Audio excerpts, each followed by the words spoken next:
Yes. Thank you, Mr. Chairman. I want to thank Chair Nels for holding this hearing. We are long overdue to discuss rail safety. I want to thank our witnesses for being here today.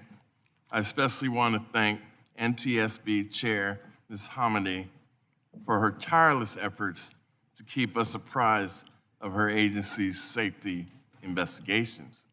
I also want to thank FRA Administrator Bowes for his increased focus on safety and implementing billions of dollars in bipartisan infrastructure law funding.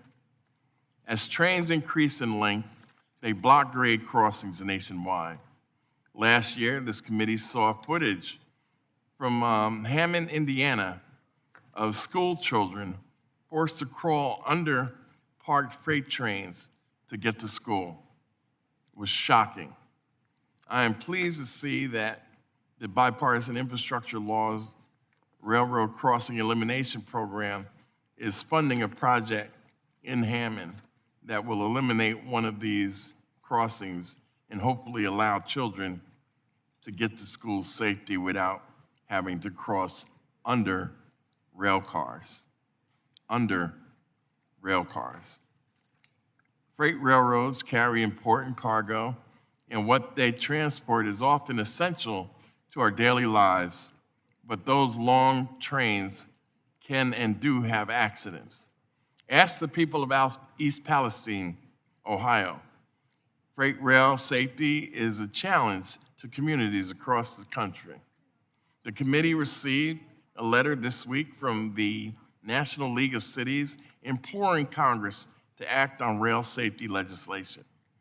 More than 1 in 10 cities has experienced a rail incident, and 64% of all rail incidents occur within city boundaries over the last 10 years.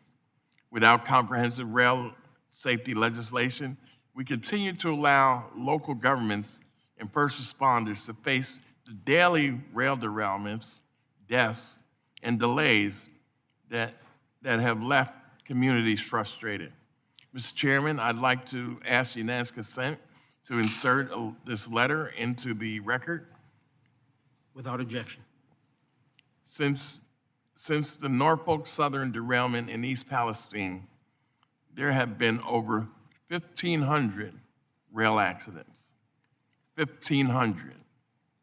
In response, the FRA issued several rail safety advisories, including on the use and maintenance of hot-bearing wayside detectors, how cars should be organized on a train, including where empty cars should be placed, concerns with train length, and how to prevent weather-related accidents and incidents. The Biden-Harris administration acted on rail safety. Congress should act too.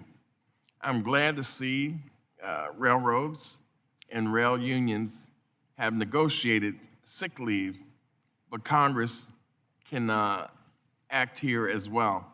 I introduced legislation that would guarantee all freight rail workers 7 days of paid sick leave. Not only is sick leave a basic right, but it also helps prevent worker fatigue.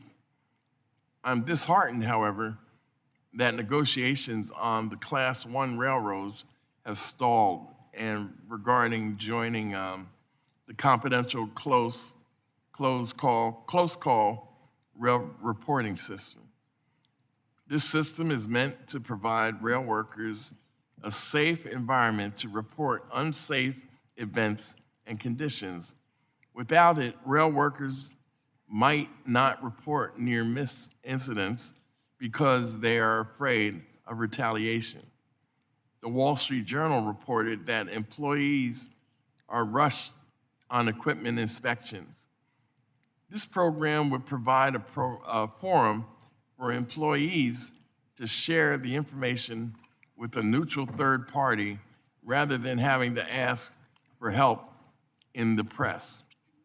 I would like to ask for unanimous consent to insert this article into the record, along with 3 others from ProPublica that detail the troubling culture of minimizing railroad worker incidents and injuries. Without objection. Thank you, Mr. Chairman, and I look forward to the hearing from all of our witnesses, and I yield back. Thank you, sir. I now recognize the ranking member of the full committee, Mr. Larson, for 5 minutes for an opening.